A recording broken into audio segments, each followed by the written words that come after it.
السلام علیکم ورحمۃ اللہ وبرکاتہ۔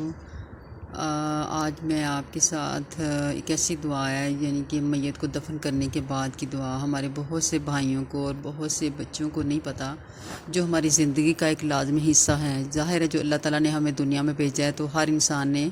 اللہ کے پاس جانا بھی ہے، تو ہمیں بہت سے ہمارے فرائض ہیں جن کا ہمیں پتہ نہیں ہوتا۔ تو دیکھیے، ہم دنیا کی ڈگری کے لیے تو امریکہ، لندن، یورپ ہر جگہ پہ جا رہے ہیں پڑھنے کے لیے، لیکن جو ہماری بیسیکلی جو ہمارے فرائض میں جو ہماری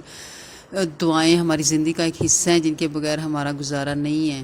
وہ چیزیں ہم چھوڑ دیتے ہیں۔ تو کوشش کریں اپنے بچوں کو، اپنے خامندوں کو، اگر آپ خود پڑھے لکھے ہیں تو خود دیکھیں ان چیزوں کے بغیر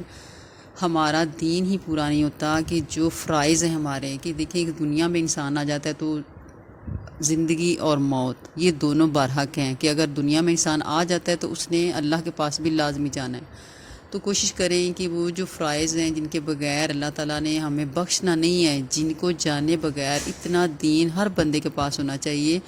یہ نہیں ہے کہ آپ کو پوری دنیا کا نالج تو نہیں ہو سکتا، لیکن جو ہماری زندگی کے لیے ضروری چیزیں ہیں ان کا نہ جاننا بھی اللہ تعالیٰ نے ہمارے لیے باعث حسرت رکھا ہوا ہے، کہ وہ جاننا بھی گناہ ہے، کہ اگر ہم اس کو جاننے کی کوشش نہیں کریں گے، جتنا دین ہر انسان کے لیے ضروری ہے وہ آپ لازمی حاصل کریں، کہ اس کے بغیر ہماری بخشش نہیں ہے، ہم اس کے بغیر بچ نہیں سکتے۔ تو آپ نے یہ کوشش کریں کہ جب آپ کسی میت کو دفن کرنے کے لیے جائیں، آپ کو یہ پتہ ہو کہ ہمیں کون سی دعا پڑھنی ہے۔ تو نبی کریم صلی اللہ علیہ وسلم جب میت کو دفن کرنے سے فارغ ہوتے تو اس کے پاس کچھ دیر ٹھہر جاتے تھے، تو فرماتے کہ اپنے بھائی کے لیے استغفار کرو اور اس کے لیے ثابت قدم رہنے کے لیے دعا کرو، کیونکہ جب اس سے سوال کیا جا رہا ہے۔ اور اب آپ یہ دعا فرماتے کہ اللہم اغفر لہ، اللہم ثبتہ، اللہم اغفر لہ، اللہم ثبتہ، کہ جس کا ترجمہ یہ ہے کہ اللہ تعالیٰ اس کی مغفرت فرما، اللہ تعالیٰ اس کی مغفرت فرما، اس سے بخش دے، اسے ثابت قدم رکھ۔ کہ اللہ اس وقت اس سے سوال کیا جا رہا ہوتا ہے، انسان تکلیف میں ہوتا ہے، تو یہ ہم لا الہ الا اللہ اور دوسرے کلمات پڑھنا شروع کر دیتے ہیں، تو یہ سنت سے ثابت ہے کہ آپ اس وقت اللہم اغفر لہ، اللہم ثبتہ یہ پڑھیں، جو سنت سے چیزیں ثابت ہیں۔ اس کے بعد قبروں کی زیارت کے لیے ہم لوگ پڑھتے ہیں دعا، تو اس کے لیے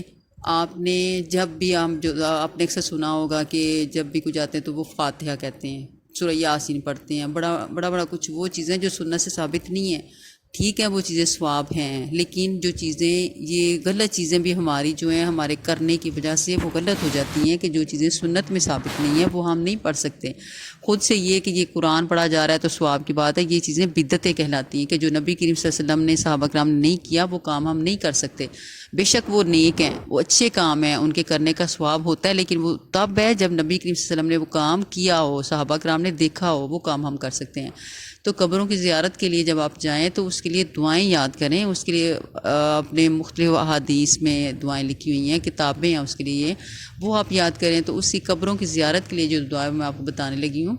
کہ وہ آپ دعا پڑھیں، السلام علیکم اہل دیاری، السلام علیکم اہل دیاری من المؤمنین والمسلمین وإنا ان شاء اللہ بکم للاحقون ویرحم اللہ المستقدمین منا والمستاخرین نسأل اللہ لنا ولکم العافیہ، کہ اے ان گھر والے مومنوں، اے ان گھر والے مومنوں اور مسلمانوں، تم پر سلام ہو، اور ہم انشاءاللہ تمہیں ملنے والے ہیں، اور اللہ ہم میں سے پہلے جانے والوں اور بعد میں جانے والوں پر رحم کرے، اور ہم اپنے لیے اور تمہارے لیے اللہ سے عافیت کا سوال کرتے ہیں۔ تو یہ قبروں کی زیارت کے لیے یہ دعا، تو جب آپ جائیں تو کوشش کریں اپنے بچوں کو، اپنے خامندوں کو، اپنے بہن بھائیوں کو یہ دعا کثرت سے یاد کروائیں، کہ وہ اس کو سن کے یاد کر لیں۔ آپ کو نہیں یاد ہوتی ہے، آپ کو انشاءاللہ ڈیلی آپ سنیں کہ روٹین بنائیں، تو یہ ہماری ضرورت ہے، یہ ہمارے فرائض میں شامل ہے جن کے بغیر ہماری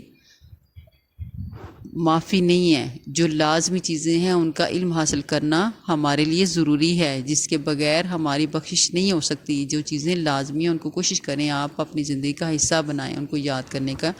تاکہ اللہ تعالیٰ ہمارے لیے آسانیاں پیدا فرمائے، ہمارے بچوں کے لیے آسانیاں پیدا فرمائے۔ تو یہ دعائیں یاد کریں اور صدقہ جاریہ کی نیت سے آپ یہ یاد کریں۔ اللہ تعالیٰ ہماری اور آپ کی سب کی مغفرت فرمائے، ہمیں سیدھے راستے پہ چلنے کی توفیق عطا فرمائے، اور جو لازمی علم ہے اسے حاصل کرنے کی توفیق عطا فرمائے۔ السلام علیکم ورحمۃ اللہ وبرکاتہ۔